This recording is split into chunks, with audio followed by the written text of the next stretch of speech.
ನಮಸ್ಕಾರ.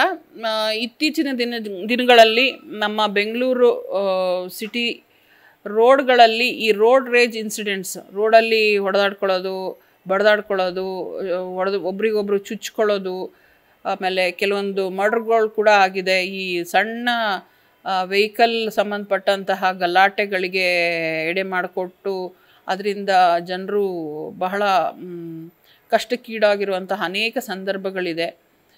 ಇದು ಮುಖ್ಯವಾಗಿ ನಾವು ಹೇಳೋಕ್ಕೆ ಇಷ್ಟಪಡ್ತೀವಿ. ಈಗ ಬೇಸಿಗೆ ಕಾಲ ಬೇರೆ ಹತ್ತಿರ ಬರ್ತಾ ಇದೆ.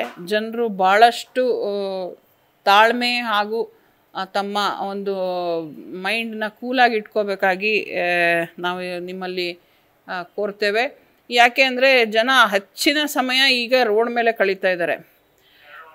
ರೋಡಲ್ಲಿ ಟ್ರಾಫಿಕ್ ಜಾಸ್ತಿ ಆಗ್ತಾಯಿದೆ, ವೆಹಿಕಲ್ಗಳ ಸಂಖ್ಯೆ ಜಾಸ್ತಿ ಆಗ್ತಾಯಿದೆ. ಜನರಿಗೆ ಒಂದು ಭಾಗದಿಂದ ಇನ್ನೊಂದು ಭಾಗಕ್ಕೆ ತಲುಪೋದು ಭಾಳ ದೊಡ್ಡ ಒಂದು ಸಾಹಸನೇ ಆಗ್ತಾಯಿದೆ. ಇದಕ್ಕೆ ಹಲವಾರು ಕಾರಣಗಳಿದೆ. ಈ ಪರಿಸ್ಥಿತಿನ ನಿಭಾಯಿಸೋಕ್ಕೆ ನಾವೆಲ್ಲ ಕಲ್ತ್ಕೋಬೇಕಾಗತ್ತೆ. ಈ ಸಂದರ್ಭದಲ್ಲಿ ಆದಷ್ಟು ನಾವು ನಮ್ಮ ಒಂದು ಏನು ತಾಳ್ಮೆ ಇದೆ ಅದನ್ನು ಹೆಚ್ಚು ಮಾಡ್ಕೋಬೇಕು. ದಯಮಾಡಿ ತಾವು ಯಾರು ರೋಡಲ್ಲಿ ಯಾರ ಜೊತೆನೂ ಆರ್ಗ್ಯುಮೆಂಟ್ಸ್ಗಾಗಲಿ ಹೊಡೆದಾಟಕ್ಕಾಗಲಿ ಒಬ್ರನ್ನೊಬ್ರು ಹೊಡೆಯೋ ಪರಿಸ್ಥಿತಿಗೆ ತಮ್ಮನ್ನು ತಾವು ಎಡೆ ಮಾಡಿಕೊಡ್ಬೇಡಿ. ನಮ್ಮ ಒಂದು ಏನು ನಡವಳಿಕೆ ಇದೆ ಅದನ್ನು ನಾವು ಹತೋಟಿಯಲ್ಲಿ ಇಟ್ಕೋಬೋದೇ ಹೊರತು ಇನ್ನೊಬ್ಬರ ನಡವಳಿಕೆನ ನಾವು ಕಂಟ್ರೋಲ್ ಮಾಡಲಿಕ್ಕೆ ಹೋಗದೇ ಇರೋದು ಉತ್ತಮ ಅಂತ ನಾನು ತಮ್ಮಲ್ಲಿ ಹೇಳ್ತೀನಿ. ಅನೇಕ ಜನರು ನಿಮಗೆ ಸಿಟ್ಟು ಬರೋ ರೀತಿಯಲ್ಲಿ ಮಾತಾಡ್ಬೋದು, ನಿಮಗೆ ಕೋಪ ಬರೋ ರೀತಿಯಲ್ಲಿ ಕೆಟ್ಟ ಅವಾಚ್ಯ ಶಬ್ದಗಳಿಂದ ನಿಮ್ಮನ್ನು ಉದ್ರೇಕಕ್ಕೆ ಒಳಗೊಳಿಸ್ಬೋದು. ಆದಷ್ಟು ಕಾಮಾಗಿರಿ, ಅದಕ್ಕೆ ರಿಯಾಕ್ಟ್ ಮಾಡಬೇಡಿ ದಯಮಾಡಿ. ನಿಮಗೆ 112 ಇದೆ, ನೀವು 112ಗೆ ಕಾಲ್ ಮಾಡಿ. ಪೊಲೀಸರು 10 ನಿಮಿಷದಲ್ಲಿ ಅಲ್ಲಿ ಬರ್ತದೆ, ಹೊಯ್ಸಳ ಬರ್ತದೆ. ಪೊಲೀಸರು ಬರ್ತಿದ್ದಂಗೆ ನಿಮಗೆ ಪೊಲೀಸ್ ಸ್ಟೇಷನ್ಗೆ ಕೂಡಲೇ ಒಂದು ಸಂಪರ್ಕ ಸಿಗ್ತದೆ. ಪೊಲೀಸ್ ಠಾಣೆಗೆ ಹೋಗಿ ಅದು ಏನೇ ನಿಮ್ಮ ವ್ಯಾಜ್ಯ ಇದೆ ಅದನ್ನು ಅಲ್ಲಿ ನಿಭಾಯಿಸ್ಕೊಳ್ಳಿ, ಇತ್ಯರ್ಥ ಮಾಡ್ಕೊಳ್ಳಿ. ರೋಡ್ ಮೇಲೆ ನೀವು ಯಾವುದೇ ಇತ್ಯರ್ಥ ಮಾಡಲಿಕ್ಕೆ ಪ್ರಯತ್ನ ಮಾಡಬೇಡಿ. ಯಾಕೆಂದರೆ ಅದು ಒಂದು ದುರಂತಕ್ಕೆ ಎಡೆ ಮಾಡಿಕೊಡ್ಬೋದಾಗಿದೆ. ಹಾಗೂ ಮತ್ತೊಂದು ನಾನು ನಿಮ್ಮಲ್ಲಿ ಹೇಳೋದಂದರೆ ಡ್ಯಾಶ್ ಕ್ಯಾಮ್ರಾಗಳನ್ನ ಆದಷ್ಟು ನಿಮ್ಮ ವೆಹಿಕಲ್ಸ್ಗೆ ಅಳವಡಿಸ್ಕೊಡಿ.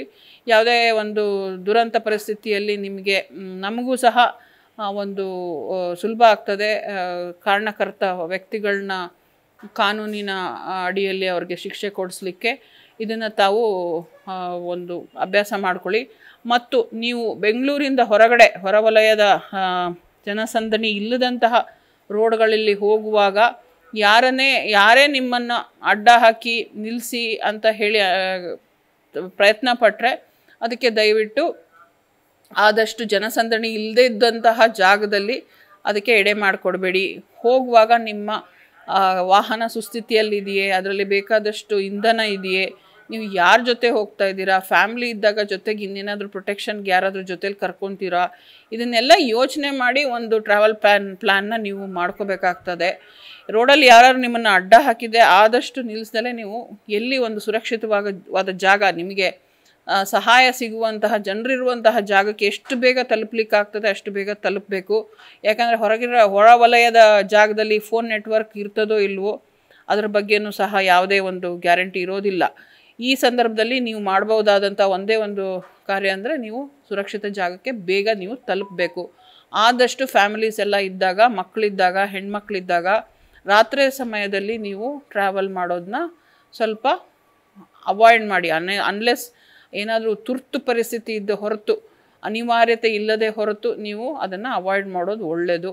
ಹಗಲಿನ ಬೆಳಕಿದ್ದಾಗ ನೀವು ಸಂಚಾರ ಮಾಡೋದು ಒಳ್ಳೆಯದು ಅಂತ ಹೇಳ್ತೀನಿ ಹೊರವಲಯದಲ್ಲಿ.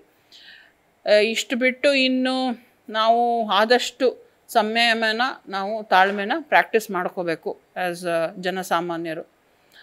ಸುರಕ್ಷತೆ ಮತ್ತು ನಿಮ್ಮ ಒಂದು ಏನು ರೋಡ್ ಮೇಲೆ ನಿಮ್ಮ ಒಂದು ಸುರಕ್ಷತೆ ಏನಿದೆ ಅದಕ್ಕೆ ನೀವೇ ಮುಖ್ಯವಾಗಿ ಹೊಣೆಗಾರರಾಗಿರ್ತೀರಿ.